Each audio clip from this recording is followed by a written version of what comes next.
ವೀಕ್ಷಕರೇ ನೋಡಿ, ಸೌಕಾರ್ ಜಾನಕಿ ಅವರು ಅವರ ಸುದೀರ್ಘ ಪಯಣವನ್ನು ಮುಗಿಸಿ ಬಾರದ ಲೋಕಕ್ಕೆ ಹೋಗಿದ್ದಾರೆ. ಅಪ್ಡೇಟ್ ಕೊಡ್ತಾರೆ ನಮ್ಮ ಪ್ರತಿನಿಧಿ ಜೋಯಲ್ ಅವರು. ನನಗೆ ಫೋನ್ ಸಂಪರ್ಕದಲ್ಲಿ ಸಿಗ್ತಾ ಇದ್ದಾರೆ ಸೌಕಾರ್ ಜಾನಕಿ ಅವರ ಬಗ್ಗೆ ಇನ್ನಷ್ಟು ಅಪ್ಡೇಟನ್ನು ಕೊಡೋದಕ್ಕೆ. ಜೋಯಲ್ ನೋಡಿ, ಸೌಕಾರ್ ಜಾನಕಿ ಅವರ ಬಗ್ಗೆ ಹೇಳೋದಕ್ಕೆ ಎಷ್ಟು ಹೇಳಿದರೂ ಕೂಡ ಪದಗಳೇ ಮುಗಿಯೋದಿಲ್ಲ. ಅಷ್ಟೊಂದು ಸುದೀರ್ಘವಾದ ಒಂದು ಜೀವನವನ್ನು ನಡೆಸಿ ಅಷ್ಟೊಂದು ಕೊಡುಗೆಗಳನ್ನು ಸಮಾಜಕ್ಕೆ ಕೊಟ್ಟು ಹೋಗಿರ್ತಕ್ಕಂಥದ್ದು. ವಯೋಸಹಜ ಕಾಯಿಲೆಗಳಿಂದ ಬಳಲ್ತಾ ಇದ್ರು ಅನ್ನುವಂಥ ಮಾಹಿತಿಗಳಿದ್ವು. ಹೆಚ್ಚಿನ ಮಾಹಿತಿ ಕೊಡೋದಾದರೆ ಏನಿದೆ ಜೋಯಲ್?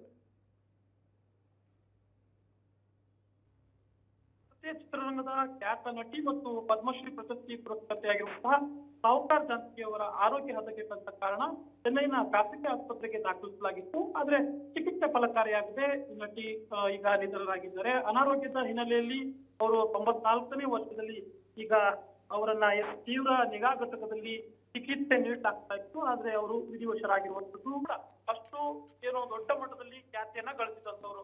1931 ಡಿಸೆಂಬರ್ 12ರಂದು ಅವರು ಏನೋ ಕನ್ನಡದ ಕುಟುಂಬದಲ್ಲಿ ಜನಿಸ್ತಾರೆ. ಹಾಗೇನೆ ಅವರು ಏನು ಮೊದಲಿಗೆ ಸಾಹುಕಾರ್ ಅನ್ನುವಂತ ಚಿತ್ರದಲ್ಲಿ ಏನು ಪಾತ್ರವನ್ನ ನಿರ್ವಹಿಸ್ತಾರೆ. ಅದರ ಬಳಿಕ ಅವರನ್ನ ಸಾಹುಕಾರ್ ಜಾನಕಿ ಅಂತಾನೆ ಕರೆಯಲಾಗುತ್ತೆ. ಏನು ಅವರ ಇಷ್ಟು ದಶಕಗಳ ಕಾಲದ ವೃತ್ತಿ ಜೀವನದುದ್ದಕ್ಕೂ ಅವರ ನಟನೆ ಮತ್ತೆ ಕಲೆಯನ್ನ ಅವರು ಪ್ರದರ್ಶನವನ್ನ ಮಾಡಿದರೆ. ಅವರು ತಮಿಳು, ತೆಲುಗು, ಕನ್ನಡ ಮತ್ತೆ ಮಲಯಾಳಂ ಸಿನಿಮಾಗಳಲ್ಲಿ ಕೆಲಸ ಮಾಡಿಕೊಟ್ಟು 450ಕ್ಕೂ ಹೆಚ್ಚು ಚಿತ್ರಗಳಲ್ಲಿ ಕಾಣಿಸಿಕೊಂಡಿದ್ದಾರೆ. ಅವರ ಏನು 300ಕ್ಕೂ ಹೆಚ್ಚು ಏನು ರಂಗನಾಟಕಗಳಲ್ಲೂ ಕೂಡ ಅವರು ಭಾಗವಹಿಸಿರುವಂತದ್ದು ಅವರಿಗೆ ಏನು ಕಲೆ ಮೇಲೆ ಎಷ್ಟೊಂದು ಏನು ಒಂದು ಅಪಾರವಾದಂತ ಪ್ರೀತಿ ಇತ್ತು. ಹಾಗೇನೆ ಅವರ ಸಮರ್ಪಣಾ ಭಾವ ಈ ಒಂದು ಕಲೆಯಲ್ಲಿ ಕಾಣಿಸ್ಕೊಂಡಿರುವಂತದ್ದು. ಹಾಗೇನೆ ಸಾಹುಕಾರ್ ಜಾನಕಿ ಅವರು LV ಪ್ರಸಾದ್ ನಿರ್ದೇಶನದ ಏನು ಈ ಒಂದು ಸಾಹುಕಾರ್ ಚಿತ್ರದ ಮೂಲಕ ತಮ್ಮ ನಟನಾ ವೃತ್ತಿ ಜೀವನವನ್ನ ಪ್ರಾರಂಭಿಸ್ತಾರೆ. ಈ ಮೂಲಕ ಅವರು ಅಪಾರ ಯಶಸ್ಸನ್ನ ಪಡೆದುಕೊಳ್ತಾರೆ.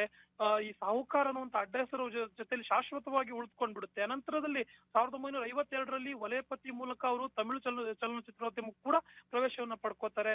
1959ರ ಚಲನಚಿತ್ರ ಆಗಿರುವಂತಹ ಕನ್ನಡದ ಹೆಮ್ಮೆಯ ಚಿತ್ರ ಮಹಿಷಾಸುರ ಮರ್ದಿನಿ ಏನು ಆ ಒಂದು ಚಿತ್ರದಲ್ಲಿ ಕೂಡ ಅವರು ಆ ಒಂದು ಚಿತ್ರ ಅವರ ವೃತ್ತಿ ಜೀವನದಲ್ಲಿ ಮಹತ್ವದ ಮೈಲಿಗಲ್ಲಾಗಿ ಏನು ಒಂದು ಸಾಬೀತಾಗುತ್ತೆ.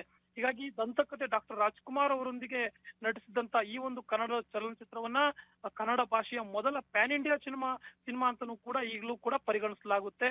ಹೀಗೇನೆ ಏನು ಇರುಕೊಡುಗೊಲ್, ನೀಲಕಂಠಕರ್, ಬಾಟಸರಿ ಮತ್ತು ಪುದಿಯ ಪರವೈ ಸೇರಿದಂತೆ ಅನೇಕ ಸ್ಮರಣೀಯ ಚಿತ್ರದಲ್ಲಿ ಅವರು ಅದ್ಭುತವಾದಂತ ಪ್ರದರ್ಶನ ನೀಡಿ ಇವತ್ತಿಗೂ ಕೂಡ ಮನೆ ಮಾತಾಗಿದ್ದಾರೆ. ಈಗ ಏನ್ ಸಾಹುಕಾರ್ ಜಾನಕಿ